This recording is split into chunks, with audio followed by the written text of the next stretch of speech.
Olá caríssimos, sejam aqui bem-vindos a mais um episódio do podcast Azar Cósmico. Hoje tenho aqui comigo o José Guimarães, portanto ele é um agente de navegação numa empresa em Vila Nova de Gaia, que é a ICC. Correto. Olá Guimarães, estás fixe? Olá, viva João, tudo bem? Está tudo rijo? Estamos bem. Estás impecável? Estamos bem, obrigado pelo convite. Eu é que agradeço teres vindo cá. Gosto de conversar com vocês, tivemos tangencialmente um contacto através do xadrez.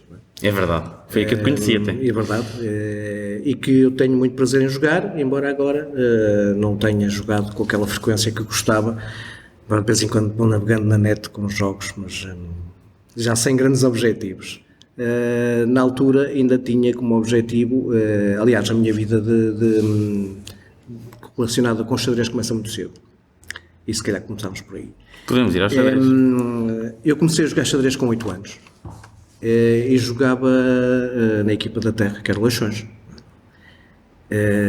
O Leixões tinha uma secção de xadrez que funcionava por cima de um café, que depois do jogo clandestino montavam umas mesas e o xadrez era um bocado uma forma de escamotear e fazer passar o jogo clandestino que lá faziam, porque se aparecesse a polícia, estavam todos a jogar xadrez. Então uma criança de 8 anos até dava uma certa ar de respeitabilidade à coisa. Claro. Estamos aqui todos a jogar xadrez. Algum dia iam fazer coisas marotas à frente de um jovem de 8 anos, não é? Claro que não. Então estavam lá todos a jogar às cartas e havia ali uma secçãozinha de xadrez lá ao canto. E foi aí que eu comecei a jogar. Entretanto, acabo por conhecer o Vitorino Ferreira, que foi muito importante, aliás, até na minha vida, porque foi uma espécie de mentor. O Vitorino foi sempre uma pessoa que eu considero uma pessoa sábia e que me aconselhou várias vezes. E o Vitorino Ferreira convidou-me sempre a ir para o Dias Ferreira. O Dias Ferreira funcionava um bocadinho como uma tertúlia. Aquilo funcionava em casa dele, as pessoas apareciam, era proibido, por incrível que pareça, era proibido jogar xadrez. Portanto, um clube de xadrez em que era proibido jogar xadrez. O que é que acontecia? Tu compravas um vinil e chegavas à sexta à noite e dizias: eu comprei um vinil e isto é mesmo bom e agora vou-vos contar a história desta música e desta banda e etc. E portanto toda a gente estava... Então eram conversas descontraídas que ocorriam lá. Exatamente. Sim. O que nós estamos a fazer aqui era o que se fazia lá, com tertúlias e com as pessoas. Jogava-se muita coisa, como Monopólio, como Cluedo, como... Snooker? Os jogos. Snooker? Não havia Snooker espaço. não havia espaço. E aquilo funcionava perfeitamente como uma tertúlia, cada um vinha com um tema, explicava o tema e não sei o quê. Então intelectualmente era estimulante. Muito. Pronto. E tinhas que idade aí nessa altura? Aí já tinha para aí uns 14 anos. Já estavas a sentir que, sim, que as coisas... uns pelitos a surgir na cara, exatamente, não? Exatamente. As coisas evoluíram. Nós tínhamos... O grupo de amigos evoluiu por aí. Aliás, o meu grande grupo de amigos surge daí. Até mais do que da escola e depois da universidade. O grupo de amigos surgiu do Dias Ferreira. Nós tínhamos uma equipa de tal maneira coesa e que até a equipa chegou a ser campeã distrital de segundas. Portanto, o Dias Ferreira tinha uma equipa nacional e depois a equipa distrital era os 4 miúdos que jogavam. E que éramos muito amigos e que íamos por todo lado. Mas não treinávamos xadrez? Não treinávamos, portanto nós aquilo surgia com naturalidade. Exato, não havia evolução nenhuma. Mas caso existisse era tipo algo que fazias à parte por ti em casa. Exatamente. Ali era outras coisas que se faziam. Aliás, o que interessava era o fortalecimento daquela amizade entre os 4. Eu posso referir nomes como o Rafael Barbosa, como o Norberto Santos, o Miguel Faria. Éramos 4 indivíduos que fazíamos uma equipa e íamos a todos. Eu tive a vantagem, e se calhar isso foi uma coisa que se calhar nunca mais vai acontecer na vida para nenhuma geração, então, que é a vantagem de ter passado a juventude e a adolescência com aquelas pessoas que vinham do ultramar. Portanto, aconteceu o 25 de Abril, acabou a guerra, acabou as colónias, as pessoas regressaram. E regressaram para onde? Normalmente onde havia aeroportos, para onde havia portos, portanto, onde as pessoas chegavam e estabeleciam-se por ali. E esses meus colegas, normalmente os pais vieram de fora, vieram de Moçambique, vieram de Angola, vieram da África do Sul, e a família estava deslocada, ou seja, tinha família no Alentejo, tinha família em Trás-os-Montes. Quando tens esse grupo de amigos, nas férias eles vão à casa dos avós. Portanto, estás a ver que há ali... abre-se todo um novo mundo, todo um novo horizonte em que tu és um miúdo, em que vais conhecer um mundo completamente diferente do teu quando vais passear e vais para de férias com os amigos. Vais para a casa do avô, para uma herdade no Alentejo, estás lá 15 dias, aquilo é fabuloso, não é? Para alguém que está na cidade, vais passar 15 dias no Alentejo, essas coisas nunca mais vão acontecer. Portanto, Sim. tudo isso tens histórias maravilhosas para fazer. Sentes que, desculpa só interromper, sentes que a velocidade em que se viviam as coisas nessa altura eram mais lentas do que hoje? Sim, sem dúvida. É que isto acaba por ser um lugar comum que a maioria das pessoas diz, hoje é muito rápido e tal. Toda a gente Sim, sente isto, sem mas dúvida. nessa altura sentias mesmo. Olha, então deixa-me direcionar-te as coisas de outra forma. Por exemplo, eu gosto muito de ler, até mais do que ir ao cinema, embora eu goste muito de ir ao cinema, mas gosto mais da leitura que os filmes. Também é mais intencional. Precisamente por causa do tempo. Ok. E quando tu me perguntas quais são os filmes que tu mais gostas, é pá, como dizia o Manuel Ribeiro, quando tu paras a câmara, não é? Tens o plano e o tempo fica, então obrigam-te a dizer qualquer coisa. E o filme obriga-te a ter algo mais psicológico do que aquela panóplia de ação e efeitos especiais. Portanto, é um filme em que tu, se queres levar a sério, é um filme que te deixa a pensar sobre algum tema. E esses filmes são realmente, pá, os que eu mais gosto. Sim, os melhores filmes são aqueles em que depois de rolarem os créditos tu ainda pensas um bocadinho, refletes, conversas com as pessoas com quem viste. Exatamente. E até se calhar é um mote para teres conversas muito interessantes, para teres até enlightenments diferentes. Em contrapartida, por exemplo, hoje em dia tu vês, e acabei de ver ontem, por exemplo, o Black Adam. O Adão Negro, que é o filme com o Dwayne Johnson. É o The Rock. Não sei, aquilo achei um bocadinho fantochada, mas... Repara, mas isso, lá está, nós não podemos... Eu tenho uma teoria em relação aos filmes, que é a seguinte. Se calhar isto ajusta-se a qualquer tipo de arte, que é, eu acho que nós só podemos julgar os filmes tendo em conta o propósito, aquilo que eles se propõem fazer. Ok.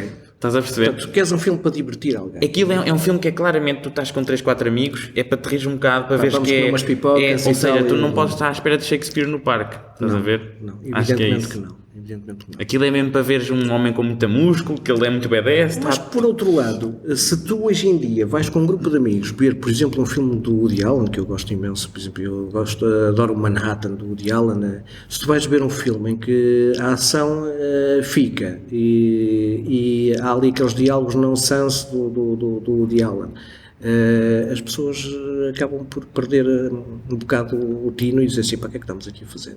Sim, mas também acho que há um meio termo. Por exemplo, acho que encontras um meio termo bastante agradável, por exemplo, no realizador que é o Denis Villeneuve, não sei se sabes assim de repente.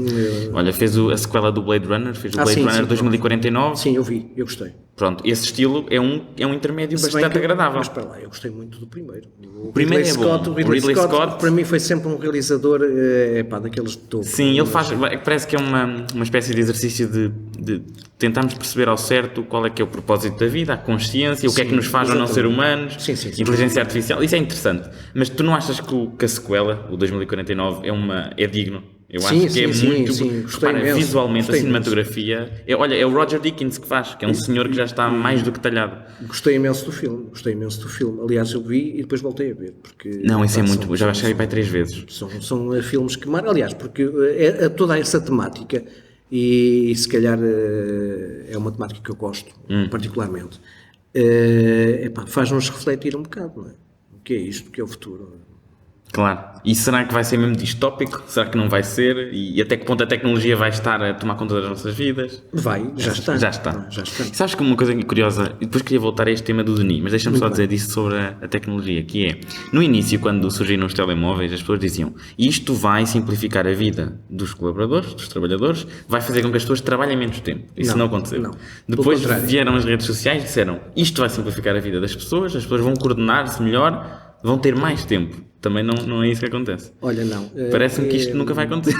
É assim, tu hoje em dia, quando tomas quando fazes juízos de valor e vais para as redes sociais com alguns juízos de valor, provavelmente vais acabar por obter uma destilação de ódio em cima de ti, não é? Porque nem toda a gente está de acordo com aquilo que tu dizes e que tu achas que é louvável. Pode ser sobre qualquer tema. Um filme ou algo da sociedade. Exatamente. Tu emites um juízo de valor. Por exemplo, eu não gostei do Black Adam. Pronto. Dizes assim. Tu tens logo milhares de comentários a dizer, és um idiota. Porque por amor de Deus, o The Rock, grande homem. Pronto, e tu tens que... Aliás, há uma coisa que eu tenho noção, é que qualquer processo criativo dá trabalho. Claro. Não estamos aqui... As coisas não acontecem por si só. Tudo dá muito trabalho. E, portanto, é de louvar todo o processo criativo. Todo o processo criativo. Cada filme é para aí 15 mil postos de trabalho, por exemplo. Mas todo o processo criativo, desde a encenação, das luzes, da música que é escolhida... O vestuário também é muito importante. Às vezes o pessoal esquece, mas o vestuário... Pois, porque o vestuário normalmente é associado aos filmes da época, não é? Quando as pessoas dizem, vamos lá... Mas, por exemplo, olha, isso é um ponto a favor do Black Adam. O vestuário deles, os fatos, estavam muito bonitos. Não achaste que estavam fixe? Eu achei um bocadinho ridículo. Não é? Achaste? Achei, mas eu não faço parte daquele... Achas que não fazes parte do público-alvo daquele filme? Não faço de todo. Olha, uma curiosidade, o The Rock, ele é tão musculado que na altura deram-lhe um fato que tinha enchimento. E ele disse, por amor de Deus, e tirem a porcaria do enchimento, porque ele disse que não se sentia confortável. Então o homem está ali, é só com os músculos dele. Não fazia ideia. Sabes como é que ele é? Mas é um facto que eu provavelmente não serei o público-alvo desse tipo de filmes, embora é tal história, estamos com outras pessoas, vemos, é capaz de ser divertido, acho aquilo um bocadinho idiota. É tipo fast food content, não é? Pronto, exatamente. Não podemos comentar, por exemplo, não podes comparar um Black Adam com um Blade Runner. Não, mas lá está, exatamente, estão em pedestais diferentes até no seu propósito, no que querem fazer. Mas, por exemplo, o Blade Runner foi um filme que marcou uma época. 1982. Não só pelo filme em si, mas pela música. Vangelis era qualquer coisa de fabuloso na altura. Toda aquela envolvência foi um salto enorme. Aliás, a maioria das pessoas que tu falaste assim, olha, imagina uma cidade em que sai fogo às escuras. As pessoas lembram-se que isto é Blade Runner. E sempre a chover. Sempre a chover. Que também pombas também, não é? Tinha a ver já com as alterações climáticas que estavam propostas e com as mensagens, se tu te lembras, tinham neons que hoje em dia cada vez mais se vai vendo nas grandes cidades. Não há já um outdoor, mas há um neon com imagens a passar. Claro. Na altura já isso era Sim, posto no filme. E a sequela também faz algumas dessas previsões, neste caso é hologramas, que é no futuro exatamente. Muitos hologramas, mas também mantém essa identidade do neon, com muito brilhante, correto, é interessante. Correto, sim. Deixa-me só dizer uma coisa, para não me esquecer, isso do Denis, que é o senhor que realizou essa sequela, ele fez um filme que eu nunca tive agora a oportunidade de ver para aí há uma semana e pouco, que é muito interessante e vou-te recomendar, não sei se já viste, chama-se Prisioneiras. Não. Ou se cá em português é Raptadas, porque aquilo é Prisoners em inglês e é Raptadas, pronto. Muito interessante, tem performances incríveis do Hugh Jackman, não sei se sabes quem é. Não o Wolverine. Wolverine, pronto, o Wolverine. E tem o Jake Gyllenhaal. Esse cara também não vai chegar lá, mas é um senhor. Se calhar não. É um senhor que costuma fazer filmes muito diferentes. Não é um ator óbvio daqueles que tu pensas logo. Ora bem, gosta de fazer coisas diferentes. O espetacular nesta história, e é assim, quer na leitura, quer nos livros, quer nos filmes, o que te vai chamar a atenção, ou pelo menos o que me chama mais a atenção, é aquilo que me surpreende. Claro. Aquilo que não estás à espera. Mas este filme então vai-te surpreender. Pronto. Então vais ver este. Então quando tu lês um livro que te surpreende, ou quando vês um filme que te surpreende, ou mesmo quando estás a ouvir música e há algo que te surpreende, seja lá na melodia, seja na letra, há qualquer coisa que te vai surpreender e que te chama a atenção, então é essa que te marca. Porque se tu te vês 100 filmes iguais, ou 100 filmes que não te chamam a atenção, são formulaicos, não é? Tens uma fórmula já que tu percebes, ok, então vai ser isto vai acontecer. E de repente, pelo menos eu, pessoalmente, dou por mim a não fixar muito nem os autores, nem os personagens, nem os realizadores, mas o facto em si, a história em si que surpreendeu. A história em si. O título. Por exemplo, eu falei contigo há dias sobre um livro que me surpreendeu, da Catherine Pancol, que é um livro que ninguém me tinha recomendado. Eu achei o título muito interessante. E depois li o livro e achei o livro muito interessante, que era Os Olhos Amarelos dos Crocodilos. É um título que sai fora daquele vulgar título. Então, tem lágrimas de crocodilo ou não? Não tem lágrimas de crocodilo, mas tem lágrimas sim. A história é muito interessante, também recomendo. O número 2. Enquadras em que ramo? Em que categoria? Em que género? Uma vida cotidiana, não há ali... são vivências. Sim, são vivências. O livro é francês, é um casal que se separa e depois o fulano é um fura-vidas e vai para uma quinta na Tanzânia criar crocodilos. Ok. É interessante. Ok, interessante. estou a perceber. Não vou dar mais. Não, sim, não, mas é o suficiente. Sim, É o suficiente. Sim, interessantíssimo. Sim. Então, e olha uma coisa, em relação à leitura, por exemplo, como é que tu geres aqui, se calhar, por falta de melhor termo, a decepção que possa surgir no sentido em que já estás a ler um livro e depois fartas-te, mas depois já fizeste ou seja, tu já fizeste o compromisso do género, eu já li 75 páginas. Agora se calhar para o teu fim, não é? E o livro tem 350, se calhar, mas custa-te. Às vezes custa-me. E como confesso, é que isso? confesso que por vezes até deixo o livro a meio. Disse, não. Já chega, não é? Isto não vamos lá. É que, por exemplo, com um livro, com um filme, tu ainda aguentas, que é do género, já vi 1h30, falta meia hora, também uma pessoa aguenta. Ou não? Já deixaste filmes a meio? Costumas deixar? Não, nunca deixei. Pois, é isso, eu também não. Nunca deixei. No cinema, em casa, sim. Em casa também já fizeste isso? Sim, em casa sim. Em casa até basta uma pequena distração e tu de repente já não estás a dar muita atenção ao filme. Então aí somos diferentes. Sabes que eu é religioso, sento-me, preparo-me e estou. Ninguém me importuna. Não.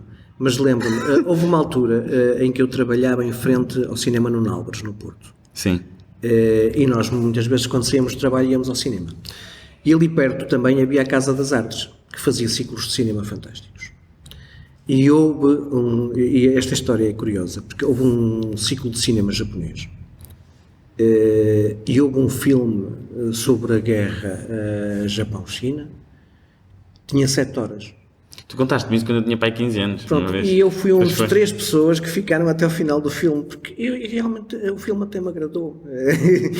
Mas o pessoal foi-se tudo embora. Mas é uma tarefa herculeana ver isso. E fazer isso, aliás, se calhar fazer ainda foi mais herculeano. Sim, é um facto, mas foi uma história que era surpreendente e que tinha alguma capacidade de te prender ao ecrã. Se calhar a mim e os outros 2 que lá ficaram, os outros foram embora. Claro. Portanto, isso tem a ver. Quando falas em livros, o livro é mais difícil, porque assim, eu confesso que sou leitor obsessivo e que tenho livros a meio.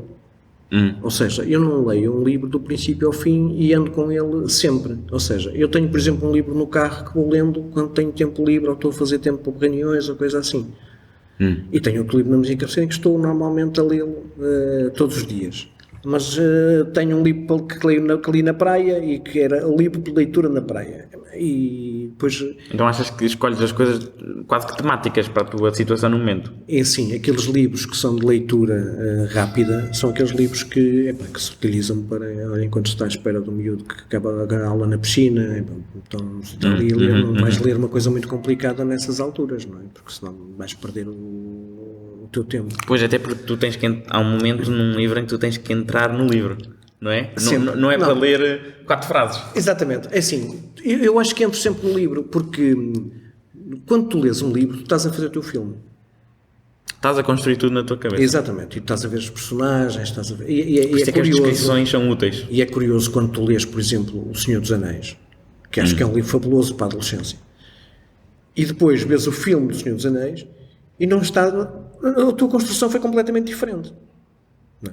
Pois, aquela é a interpretação, a construção do Peter Jackson. Enquanto se tu fizeres a reconstrução ao contrário, se vis o filme e depois vais ler o livro... Já pensas como viste no filme. Exatamente. Estás a aliar a personagem àquela imagem, enquanto que tu criaste uma imagem completamente diferente. Eu vou-te dizer isto, por exemplo, eu gostei muito do Wheel of Time, que agora está a sair... Que é a Roda do Tempo, do Robert Jackson, acho eu.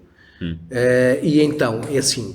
É uma série que está na Netflix, é uma série que está na Netflix. Não? Suponho que na Amazon. Na Amazon, ok.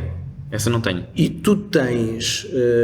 eu fiz as minhas personagens, fiz tudo, e quando estou a ver o filme, aquilo não está a bater certo. O que eu idealizei, não bate certo. Mas sentes que ainda respeitam o material, ou achas que divagam e mudam completamente coisas? É? Até porque hoje em dia, quando tu escolhes o elenco, estás a escolher o politicamente correto. Estás a falar de... Eu estou a falar de... E há coisas que politicamente correto são um sarilho. Quando tu estás a falar numa aldeia perdida no fim do território, lá no fundo, não vais esperar que esteja um negro, um loiro, um ruivo, um o chinês. Ou seja, diversidade total, é isso? Não tens. Ou pelo menos não entendes como isso, não é? Portanto, os aldeões são todos ali muito fechados, até casavam entre si e não sei o quê, portanto as raças... Pois, é uma comunidade tão restrita entre eles que... Portanto, não estás a ver um protagonismo nem um elenco tão diversificado. E acho que aí falha um bocadinho logo, mas é o politicamente correto. Sim, estou a perceber. Falha ali um bocadinho. As séries hoje em dia, eu não consigo perceber como é que se está a ver 10 episódios de uma série numa maratona de 10 horas. Não? Não. Não consegues perceber isso? Não. Mas consigo estar a ver aos poucos. É assim, o 10 horas acho que é excessivo, mas eu consigo ver, por exemplo, repara, se vês um filme de 2 horas e meia, vês 3 episódios, que são 3 horas. Mas eu não consigo. Eu acabo aquela série, depois no dia seguinte vou ver o segundo episódio. Ah, é? Isso permite-te digerir melhor a série. Provavelmente. Permite-te pensar melhor sobre o que está a acontecer e até tu mesmo teorizares um bocadinho. E inclusive perguntaste a ti próprio o que será que vai acontecer Exato, assim. é isso. E depois não corresponde às expectativas. Porque o que estás à espera, se calhar não é bem aquilo que vai acontecer. E não tens receio de levar com spoilers? Isso não te incomoda? Por exemplo, estás a ver uma série e depois, ali à hora do almoço, abres o telemóvel e aparece-te uma notícia com o Google, sabes que o Google é muito esperto, ele sabe o que é que nós fazemos. Sim. Mas depois ele diz-te, na roda de tempo... Ok, mas eu não sou assim tão assíduo nas redes sociais. Mas disse o Google, repara que eu disse o Google. Sim, o Google... Não ligo muito, sabes? E portanto ainda consigo gerir as minhas coisas. E sem lidar com notícias de última hora. Olha, sim. Não vou muito por Não aí. queres saber o que é que está, por exemplo, no frigorífico da Kim Kardashian? Vives bem sem isso? Vivo bem sem isso, sim. Pronto, é interessante, acho que eu adoro saber o que é que está no frigorífico dela. Não. E é assim, sabes que eu sou do tempo em que a minha avó estava à janela e era ali, digamos, o farol de toda aquela rua, não é? Portanto, era o Google a situação. Lá do sítio, não era? O Google. Portanto, certo. e as pessoas quando queriam saber alguma coisa iam falar, olha, sabes...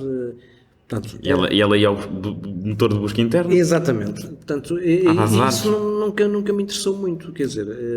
Sim, é verdade, é muita treta. A nossa vida passa um bocado ao lado disso, até porque, pronto, como tu sabes, eu ando muito na estrada e ouço muito rádio. E ouço as notícias pela rádio, que é uma coisa mais ligeira, não é? Porque as notícias são aquelas notícias de 1 minuto e não tens imagens. Olha, há uma coisa interessante em relação a isso. Ainda há bocado falaste do filme grande do Japão. Sim. E agora também estamos a falar de coisas mais curtinhas, sim. Não é?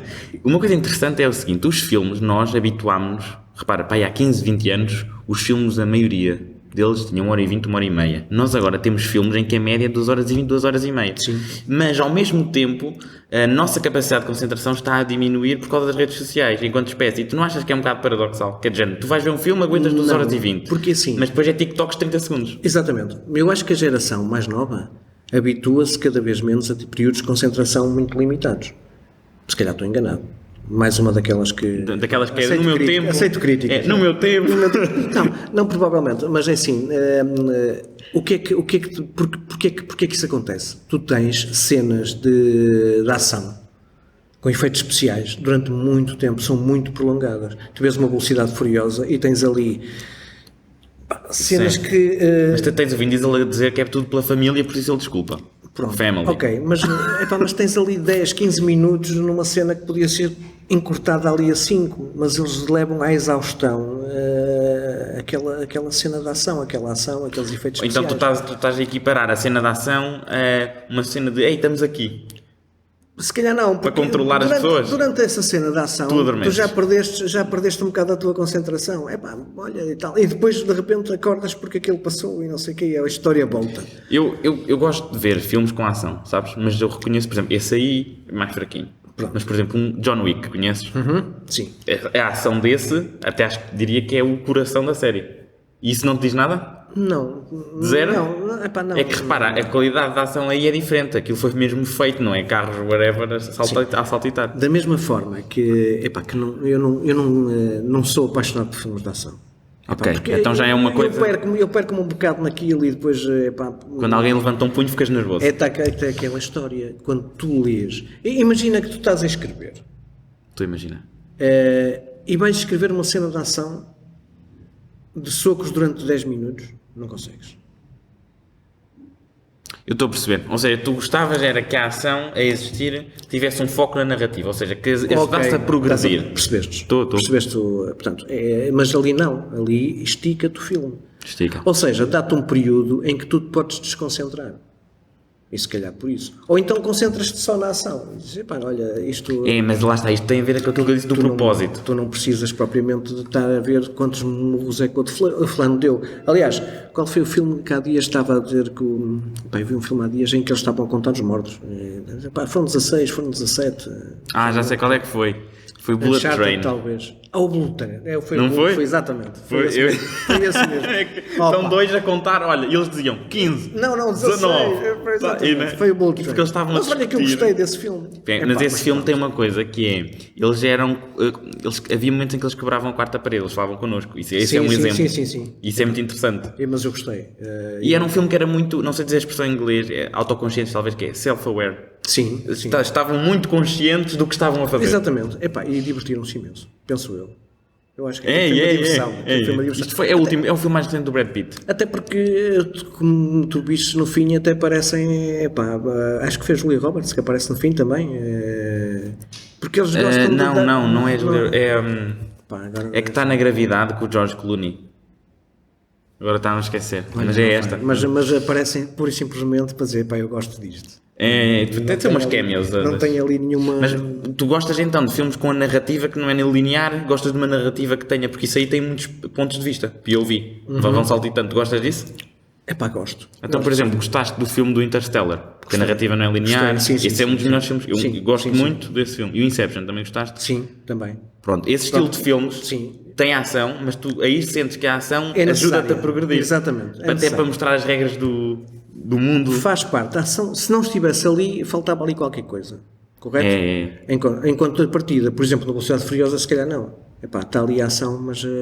mas aquilo, o Velocidade Furiosa, o marketing deles é só para amantes de carros, não é? Pronto, e a propósito, eu fui buscar a Velocidade Furiosa porque tem muita ação que sim, mas é cansativo, eu percebo o que estás a dizer. Mas eu nem sequer coloco no mesmo patamar, nem sequer na mesma divisão, isso com os filmes do Nolan, que é o senhor que fez o Interstellar e o Inception.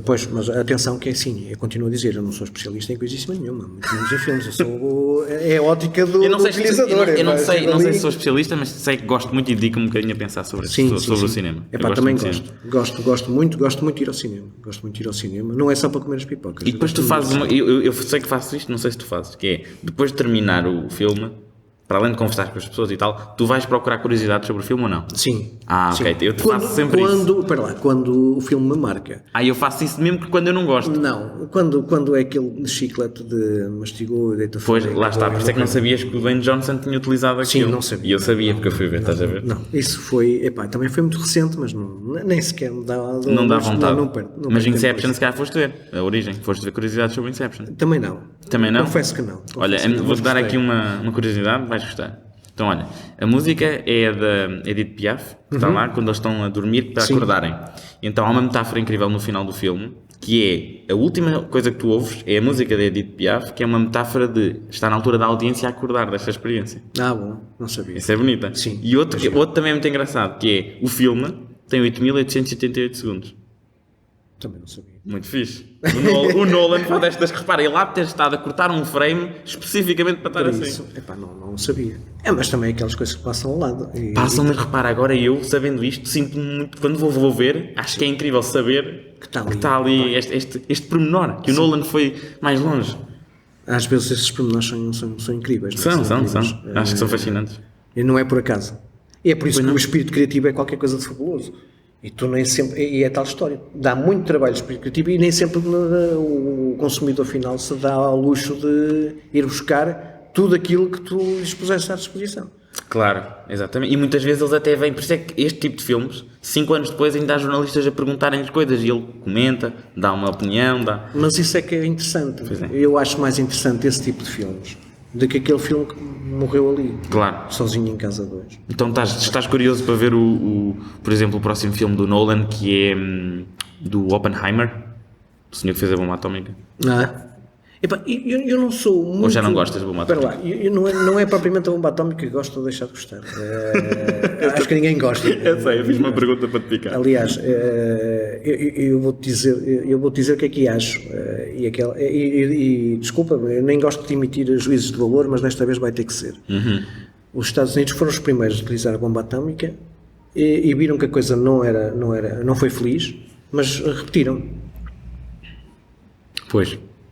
Portanto, epá, eu não, a primeira vez ainda deixa ver o que é, ainda não é? podes compreender, a segunda já não compreendo, não é?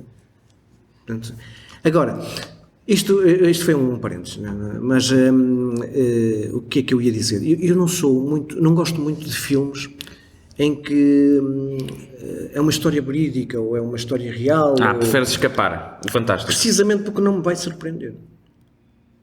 É? Então isso é uma história verídica sobre a qual tu não conheces. Não conheces a pessoa. Por exemplo, o Ford v Ferrari é uma história sobre o senhor que conseguiu ganhar o Le Mans de 66. É capaz de ser interessante. E se calhar, eu não conhecia a história, mas aquilo era verídico e eu gostei. Pois, imagino que sim. Tem o Matt Damon, ias gostar. Provavelmente. Mas normalmente histórias verídicas não são o meu forte. Acho que não me vão surpreender. Não é? Ou seja, a surpresa é importante para ti? Sempre. Ok. Seja lá no que for, quer na música, quer nos livros, quer no cinema, quando algo surpreende, quando há um salto qualitativo, seja lá no enredo, seja lá na luz, seja lá no que for, tu sentes-te ali um privilegiado por assistires a qualquer coisa, a um acontecimento. Não é? E aí sim, estou presente, gostei. Quando há uma situação linear em que tu já estás a contar com ela, não te surpreendeu, vai passar à história. Tu vistes, gostaste, ok, arruma, não voltaste a ele. Ok, agora falaste da música e eu gostava de perguntar, porque a música para mim, eu reconheço que se calhar das várias artes, por falta de melhor termo, é uma lacunazinha para mim. É algo que eu se calhar nunca investi muito. Tu, quando tu gostas de ouvir música com frequência ou sempre retiras tempo para vou ouvir música? Sim. Okay. Aliás, tens outra coisa. Quando tu andas muito na estrada, nem sempre te apetece estar a ouvir rádio. Pois, podes ouvir o meu podcast. Olha, talvez o faça. Mas há situações e há dias em que te apetece ir acompanhado por alguém. Outras vezes queres vais ouvir, seja lá quem for, vamos pôr aqui alguém a falar seja lá de que tema for. Está a companhia. Há dias em que te apetece ouvir música. Claro. E música que tu gostes. Por exemplo, quando estás a fazer uma viagem noturna e que tens de fazer 300 km ou coisa assim sozinho. Se calhar um Pink Floyd ali pela noite fora, da Horse, coisas antigas que eu gosto. Fazem-te uma companhia brutal. Fazes uma viagem como se estivesse sentado no sofá a ouvir uma música fantástica. Claro. E eu dei sempre muito valor à música, até porque sempre me acompanhou, a música sempre me acompanhou ao longo de toda a vida, sempre gostei muito e se calhar também vem talvez, se voltarmos muito atrás, talvez quando eu tinha 6 anos, 7, o meu pai ofereceu-me um giradiscos pequeno, com uma série de singles, 45 rotações, vinis daqueles antigos. E para mim foi uma grande surpresa e gostei muito daquilo. E a partir daí... Achas que foi aí a gênese do teu gostinho? Sim. Depois, como te dizia, aquela tertúlia do Dias Ferreira ajudou muito. Foi aí pela primeira vez, por exemplo, que eu vi Michael Field, que era uma coisa completamente estranha. Em que alguém vai lá e diz... Eu lembro perfeitamente, o álbum era o Queen Elizabeth II, e que é completamente diferente, algo que tu nunca ouviste. Isso, não gostei. Não gostaste? Não gostei. E não gostei de tal forma que não gostei que passado uma semana eu fui comprar o álbum para ouvir outra vez. Porquê é que não gostei? Espera lá, isto é tão diferente e passado 15 dias já adorava aquilo. Isto realmente é fantástico. Tubular Bells é qualquer coisa fantástica. Então achas que há música que tu, se insistires, começas a gostar? Sem dúvida. E dá para expandir isso para outras coisas? Se calhar. Por exemplo, depende do esforço que tu faças relativamente a isso. Imagina, começares a ver o Black Adam todos os dias. Não. Sim, mas repara. Não levas com aquilo todos os dias. Sim, mas tinhas que fazer 4 vezes. Devias agora 4 vezes. Achas que ias começar a gostar mais? Não. Olha, mas por exemplo, há filmes em que tu vês mais que uma vez, até para achar pormenores. Por exemplo, o Dune. O Inception. O Dune. O mais recente? Eu gostei muito do antigo também. Sabes que eu nunca vi o mais antigo, só vi o mais recente, que é do Denis Villeneuve, é o mesmo senhor. Exatamente. Nós tínhamos falado acerca disso. O filme está fantástico. Está. Aquilo vai ter uma continuação. Agora já estamos curiosos a saber o que é que vai acontecer. O que é que vai acontecer já sabemos, porque eu também li, eu li o Herbert, portanto, sim, o Herbert tinha problemas com os filhos. Não sei se sabias. Não. O filho até veio falar que o filho, há uma altura que ele continua pelos manuscritos do pai, os livros a seguir. Penso que o quarto e o quinto. E qual é que era a situação? É que o filho queria carinho do pai, queria conversar com ele, queria falar de coisas de homens lá, enfim. E depois o pai dizia-lhe: não posso, filho, o pai tem que terminar isto. E fechava o gabinete dele e o Herbert continuava a escrever o Dune. E ele dizia: um dia vais perceber. Ele dizia: filho, um dia vais perceber. O Dune é qualquer coisa de fantástico também. Aquele universo em que tu te prendes e que tu, se tu te dás ao luxo de entrar na história, ficas preso no livro e vais para ali fora e tens ali um herói para acompanhar. E foi muito bem imaginado no ecrã. Tu sabes que no primeiro filme o Sting faz parte do filme. Sei, por acaso sei. Aliás, o filme está disponível até no YouTube. É? E é fantástico porque... Esse filme é feito por um senhor que fez o Seven, os 7 Pecados Mortais. Sim, que também é fantástico. É um grande filme. É esse vi porque foram os meus pais que me recomendaram. Não confundir com os 7 Pecados Rurais. Os 7 Pecados Rurais, exato. Que é uma coisa abominável. Yeah. Não, mas por acaso há filmes que eu acho que são excepcionais. Não sei se já tiveste a oportunidade de ver um filme em IMAX. Não. Por exemplo, o Dune era o perfeito. Sim, penso que sim. O Dune era o filme perfeito para a tua inauguração. Um filme fantástico que eu vi há pouco tempo no cinema e que gostei é o Top Gun. Maverick, sim. A sequela. Sim, eu já tinha visto o primeiro. Eu adorei. No cinema, eu também gostei imenso. Sabes que o primeiro não consegui ver no cinema. Eu não tinha sido confeccionado. Pois, mas acredito, mas também gostei e também foi outro cinema que eu vi. E o Top Gun era daqueles filmes que eu disse, não, se calhar Tom Cruise outra vez, repetição da história. Não. Surpreendeu-me. Até a música é surpreendente. Sim, e o sound design daquilo está anos-luz, está muito bom. E o que eu acho que é importante de realçar acerca desse filme é que todas as cenas do cockpit, mesmo com os atores, são verdadeiras. Sim, eu vi.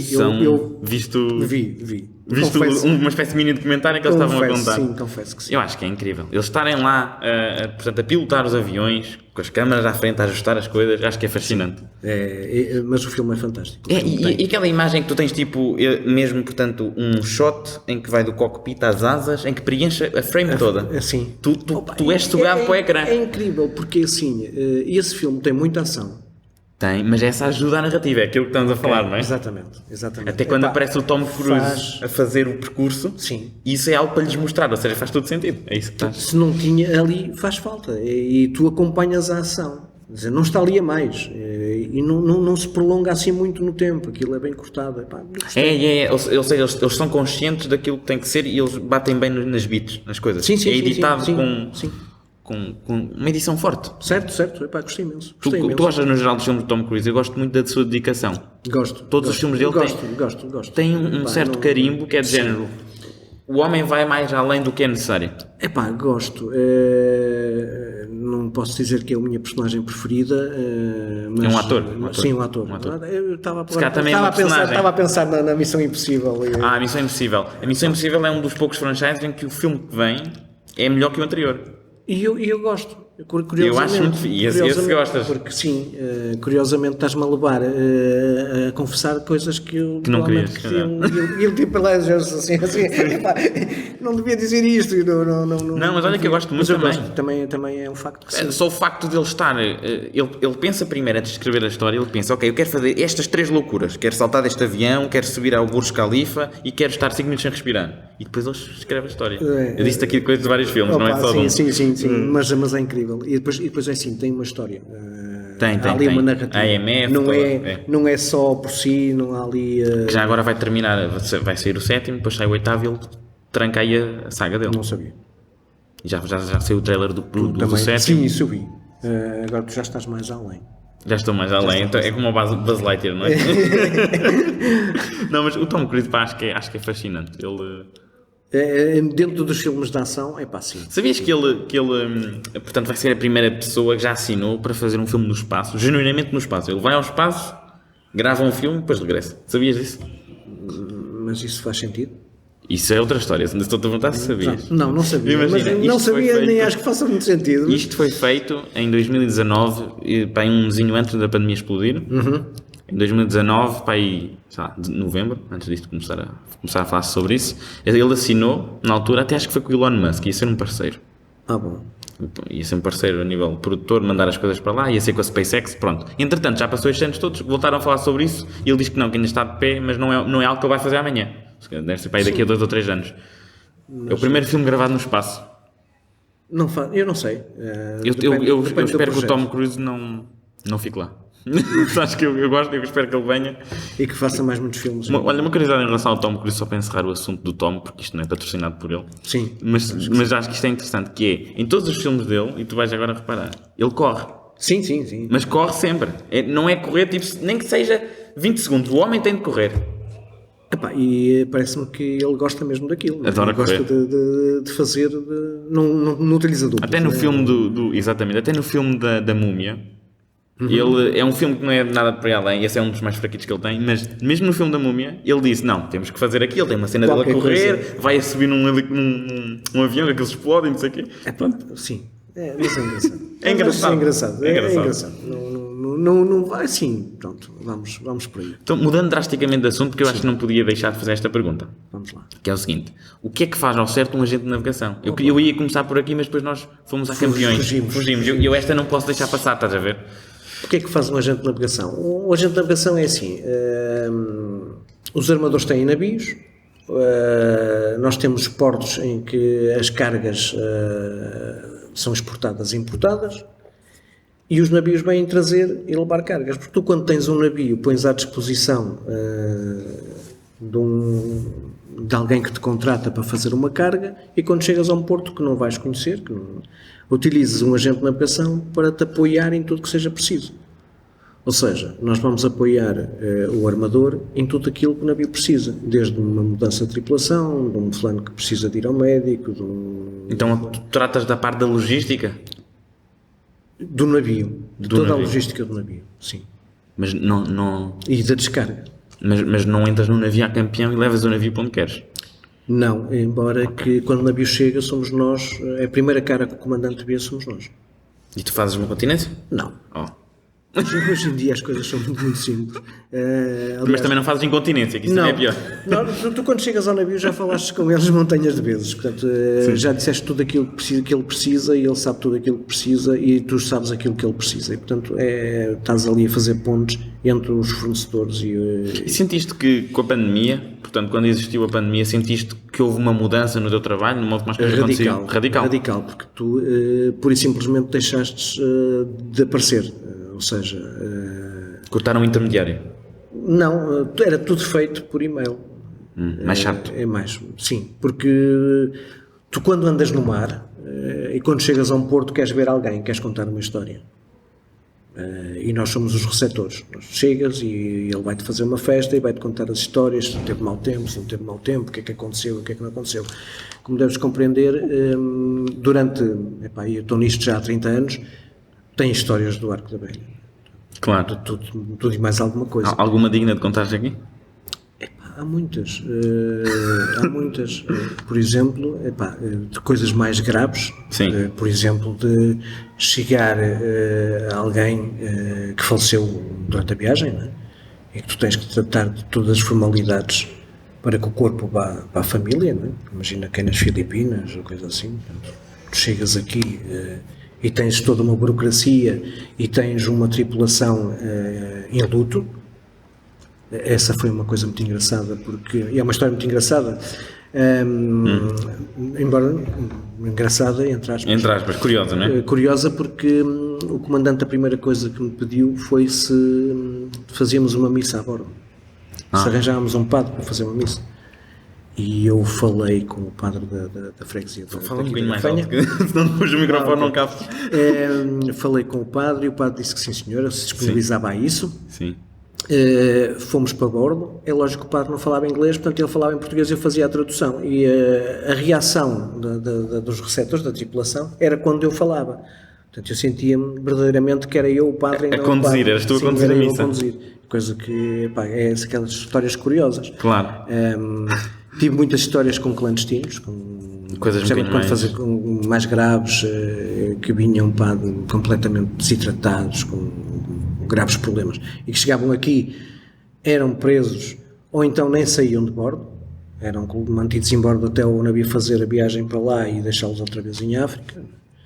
Situações muito desconfortáveis. Situações muito desconfortáveis, mas tu tens toda uma panóplia de situações engraçadas que ao longo destes 30 anos...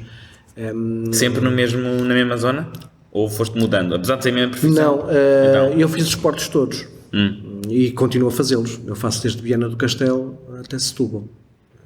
Portanto, estás sempre em viagem? Constantemente a viajar? Constantemente em viagem, sim. Ou seja, podes estar aqui num distrito, daqui a uma semana noutro distrito? Exatamente. Eu acabei de estar em Setúbal há uns tempos atrás, para a semana estou em Viana do Castelo. Isto é, por um lado, é aborrecido. Tens uma vida que é mais aborrecida, que tens que gerir um bocadinho ao sabor do que vais tendo, da agenda dos próprios navios. Por outro lado, é interessante quando tu pegas na família e, por exemplo, vais dar uma volta e chegas a Viana e conheces toda a gente. Não é? Vais ao restaurante e já toda a gente... Achas que és o rei da zona? Não, nunca gosto de ser rei de coisa nenhuma, mas... És contra as dinastias e a monarquia? Tenho as minhas reservas, não sou contra, mas tenho algumas reservas. Mas é interessante quando tu chegas a uma cidade diferente e conheces as pessoas e as pessoas conhecem-te. E vês que as pessoas que estão ao lado manifestam alguma curiosidade. Dizem, não é que conheces aquele campeão, não é? Exatamente. Uma vez servi-lhe umas batatas. Pronto, tem vantagens e desvantagens como tudo na vida. Claro. O engraçado é que eu vim parar aqui e tu estavas-me a perguntar se eu tinha o curso de Economia e porque é que eu vim parar aqui? É licenciatura ou mestrado também? Não, na altura eram 5 anos os cursos. Ou pré-Bolonha, não é? Sim, pré-Bolonha. Não havia essas coisas. Então tu sabes como é que se mete o país a avançar? Tu estás consciente neste momento como é que... não estás consciente? Não estou consciente de nada, porque assim, o que é que eu acho que se aprendeu na universidade? Aprendeu-se a pensar e a questionar as coisas e a ter um processo cognitivo mais interessante e com alguma argumentação. Porque, de facto, nós passamos algum tempo a analisar a questão da entrada do euro. Que é uma coisa que está perfeitamente assimilada, mas na altura não tinhas, é pré. Portanto, passaste ali 2 ou 3 anos com argumentos de contra, a favor, o que é que ia acontecer, o que é que não ia acontecer. Lembras-te de um argumento contra? Contra? Lembras-te de alguns olha, contra? por exemplo, o que aconteceu, porque era o aumento da inflação na altura. E o que aconteceu? As coisas que custavam... A diluição da moeda, não foi? Da moeda, exatamente. Sim. Quando passas qualquer coisa a custar €1, coisas que custavam 30 escudos e que aparentemente passaram a custar 200. Claro. Outro argumento acho que era o da perda da identidade nacional, não é? Mas isso são argumentos mais... Isso são argumentos mais políticos. Mais qualitativos até do que propriamente matemáticos, não é? Olha, uma das coisas que nós não ficamos... Eu gosto imenso de história. A história é uma coisa fabulosa que eu gosto de dedicar. Sim. E, por exemplo, a história política e a história económica. Por vezes há livros que eu gosto de ler, são mais maçudos, que não têm propriamente uma narrativa, mas têm muitas curiosidades. E, por exemplo, a entrada de Portugal na comunidade é uma coisa que foi debatida e que tu, se olhares para trás em alguns livros antigos, verificas que havia ali muitas dúvidas que nem faziam sentido. Como hoje, por exemplo, estás a falar de coisas que se calhar daqui a 20 anos não fazem sentido. Claro, sim. Porque também é uma coisa interessante que é o conhecimento constrói-se com bases, mas também na destruição dos dogmas antigos. Exatamente. Aliás, um bom conhecimento é antidogmático. Não tem verdades absolutas. Exatamente. Tu não podes dar nada como adquirido. Sim. Um dado adquirido. Isto é assim. Isso só mesmo provavelmente nas religiões. Repara, nós nem sequer conseguimos dizer eu existo. Sabes porquê? Porque imagina, isto pode ser uma simulação tremenda e alguém está a brincar contigo. Estamos a falar de Matrix. É, tipo isso. Somos um avatar. O Matrix também é Gostas de Matrix? Sim, claro. O original muito bom, não é? 99? Sim. Talvez o melhor. Sem dúvida, ou melhor, sim. Aliás, até porque é tal história. E desculpa voltar a isto. Diz. É algo que te surpreende. Sim, é inovador. É algo perfeitamente que surge e que tu ficas espantado. Sim. Os outros, já vai ali. E há uma coisa que se faz que é, traça um trilho claro de que a tecnologia veio e podemos fazer coisas incríveis com ela. É um bocado por aí. Também, mas que tu não dominas. Sim. E então há ali aqueles gaps no sistema, os déjà vus, aquelas sim, o modo como eles interpretam as coisas e dão significado a coisas comuns da nossa vida. Eu acho que está muito deixa-me voltar atrás. Atrás não. E isto, eu até tinha pensado começar por aqui. Então. Que é, eu se calhar sou de uma geração, tenho uma idade diferente daquela que tu estás habituado a ter aqui a falar contigo e a falar destes temas. Eu tenho tido assim muito, a esmagadora maioria são pessoas mais próximas da minha idade. Sim. Ultimamente já tivemos um outro adulto. Obrigado por me chamares adulto. Vou chamar as crianças aos outros. Eu também sou um adulto, repara, eu também sou um adulto, só que Obrigado. Eu sinto que há um espacinho. Há uma geração, é uma geração diferente. E o engraçado é que, para nós, que somos mais maduros, muitas vezes não nos damos conta da passagem do tempo. Então achamos sempre que somos jovens e estamos a discutir coisas do pé de igualdade com... tem a ver com aquele ponto de vista que tu falavas. Se calhar o meu ponto de vista é um bocadinho diferente da geração mais nova. Sim. E custa-me, por exemplo, imaginar... Eu custa-me muito ver a geração mais nova com os telemóveis e agarrada aos telemóveis. E sem aproveitar o momento. Eu concordo plenamente contigo. Porque mais do que as imagens, mais do que aquilo que tu experiencias na tua vida... Tu, por exemplo, quando vais para fora ou quando viajas, tu tens uma panóplia de coisas que não estão, por muito que graves, não estão. Há os cheiros, há as luzes. A própria memória fica mais rica se estiveres presente. Eu acho que sim. Por exemplo, quando tu acordas numa paisagem de montanha e tu vês as nuvens a passar na montanha, a luminosidade daquela montanha, a paisagem vai mudando, mesmo que tu estejas no mesmo plano. Não sei se já te percebeste isso. Sim, estou a perceber o que estás a dizer. Estou. E isso não captas. Por muitas fotografias que sentes, tenhas, não é? Sentes. E isso não... Epá, eu vejo as pessoas a não viverem a própria vida e a passarem a ver o que é que os outros estão a fazer e estão a viver. E a viverem através de mini-jogo, não é? E quando eu vejo, por exemplo, nos concertos, quando eu vejo... Olha, escrevi uma crónica sobre isso recentemente, o que tu vais dizer agora. As pessoas a filmarem... eu escrevi sobre isso.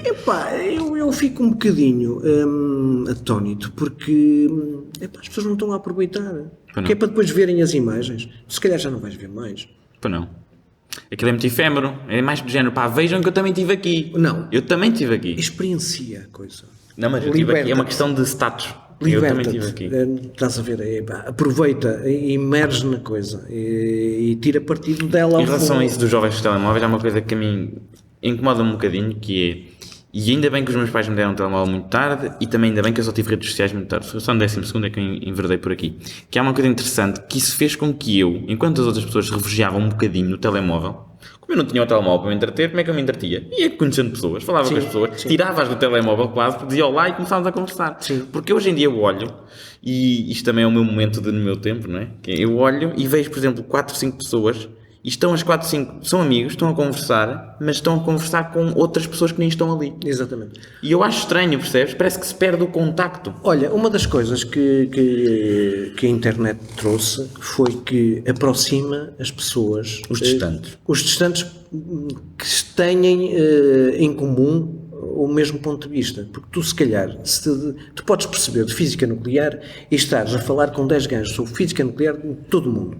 Um da Indonésia, sim, isso é o ponto fixe. Pronto, isso das redes. O problema é que tu perdestes a possibilidade de falares com o teu vizinho sobre os teus problemas ali, que já não sabes quais são.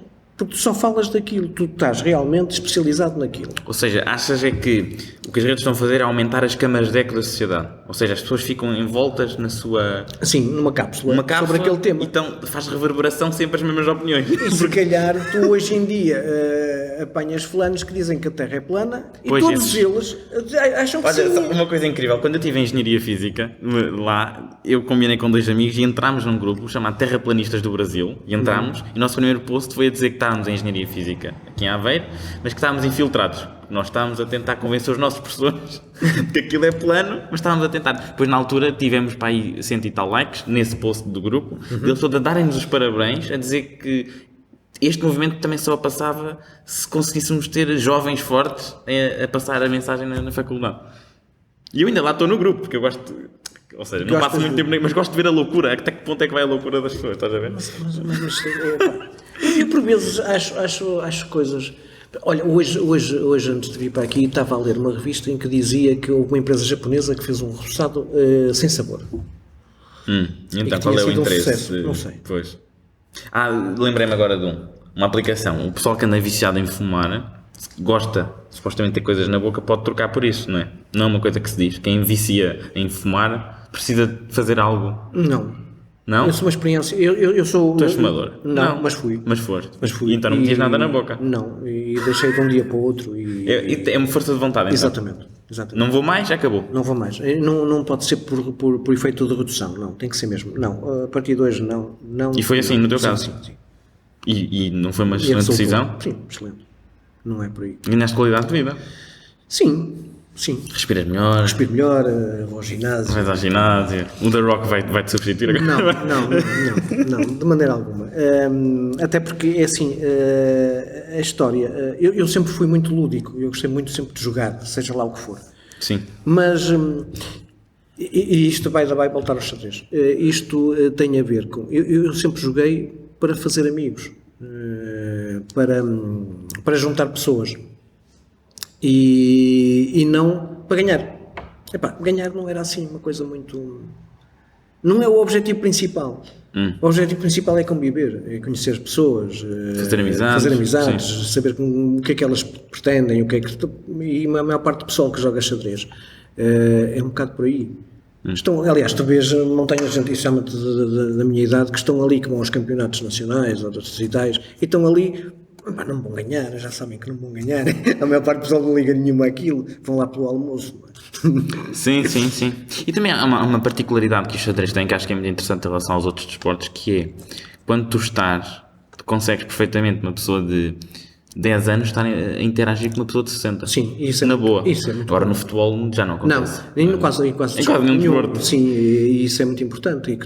Aliás, se nós estamos aqui com esta diferença de idades, é precisamente por causa disso. Claro. Porque vocês chegavam, era uma geração nova que iam chegando, nós já cá estávamos.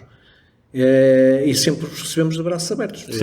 Acho que tens noção disso. Eu na altura, quando te conheci, eu comecei já desde um bocadinho tarde, foi só com 14 anos, mas na altura conheci-te e tal, e depois onde comecei a interagir mais contigo era quando havia torneios aqui mais lúdicos, sexta-feira à noite. Sim. E depois quase sempre davas-me boleia para casa. Pronto, mas provavelmente tinhas a noção que nós não estávamos aqui propriamente para ganhar. Pois não, mas sabes que eu depois houve uma altura, e agora vou-te revelar, o meu objetivo era ganhar-te.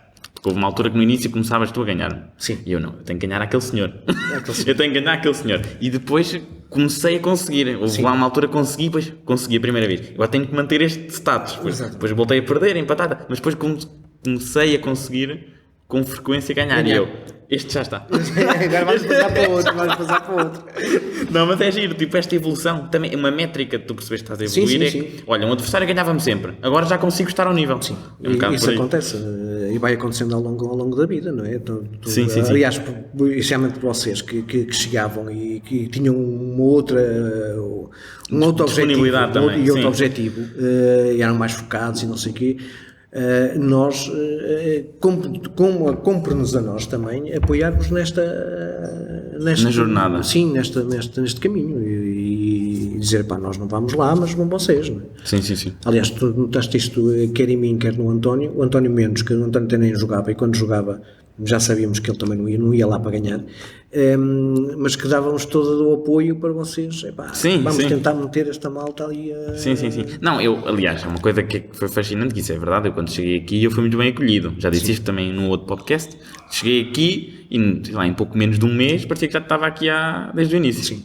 Não havia problema nenhum. E tu não sei se sabes a história, antes de nós virmos para aqui, antes de eu vir para aqui. Para o Galitos. Sim, antes de eu vir para o Galitos, eu tinha um clube. Pois, que tu fundaste. Que eu fundei. Isso é que é interessante. E que eu fundei e que durou 11 anos. E que começamos desde não saberem nada, de começarem a aprender a mexer as peças, até chegarmos à segunda Divisão Nacional. Que foi demorou algum tempo, mas deu muito prazer fazer estas coisas. Porquê que acabou? Acabou também um bocado por as regras se mudarem, porque aquilo era um grupo de amigos, não tinha propriamente uma constituição jurídica, nem estava inscrito, não era um clube com estatutos, etc. Tinha um regulamento interno. E obrigaram a um registro.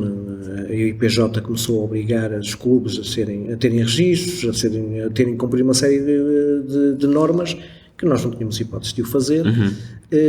E então começou a perder-se ali um bocado, a ter que organizar a coisa de outra forma, mais profissionalizar.